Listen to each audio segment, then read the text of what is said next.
Hello everybody, I'm JackieKCooper, and my entertainment rundown for today is a review of Maleficent, Mistress of Evil.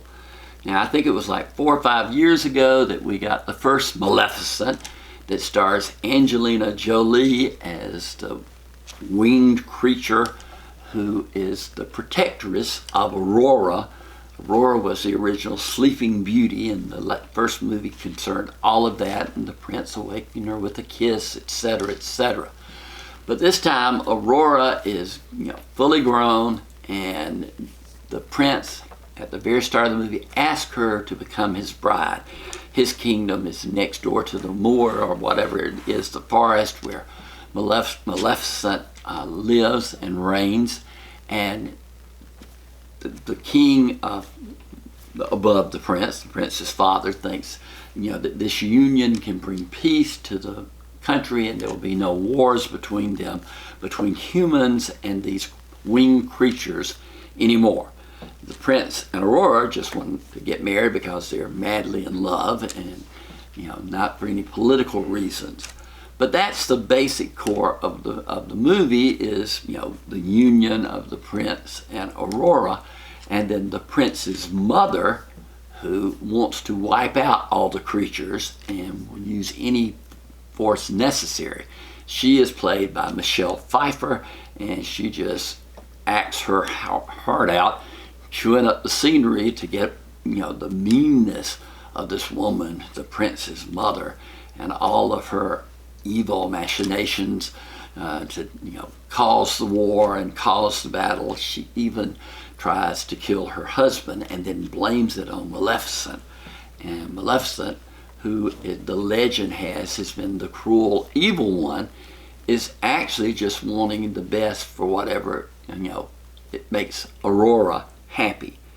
Now this is a movie that is just a fairy tale. There was a row of kids sitting behind me when I went to see it, children, and they loved it and they clapped at the end. They enjoyed it so much. It's just a regular Disney fairy tale, and we haven't seen this. I didn't see any political messages in this. Usually we get that, or some kind of environmental statement or whatever. This is just a fairy tale story.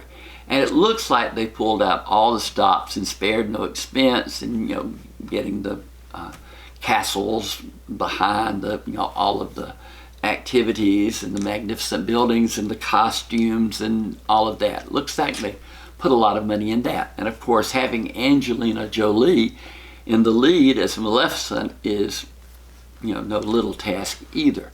So you've got a really good cast bringing a very predictable story, but doing it with a lot of that Disney charm. A lot of the things that Disney has put out recently, and I see advertised, I think, oh, they're just checking a square, oh, let's remake this, let's remake that. But this is kind of a sequel that earns its right to be a sequel. It's, the special effects are good. Maleficent, soars around with her wings fluttering, and you believe it. And there are a lot of other creatures like her who are also in the story.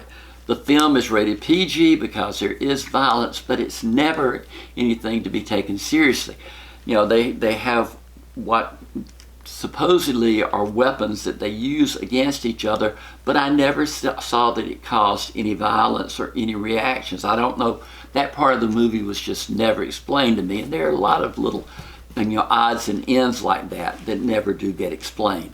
But for kids, I think they'll enjoy it. They can watch it. They can cheer, for the good guys over the bad. Angelina Jolie is great. Michelle Pfeiffer makes a good villain operating up against her. Like I said, it's rated PG for mild violence. I scored it 6 out of 10. It's above average. It's not a classic Disney story in any sense, but it does entertain you.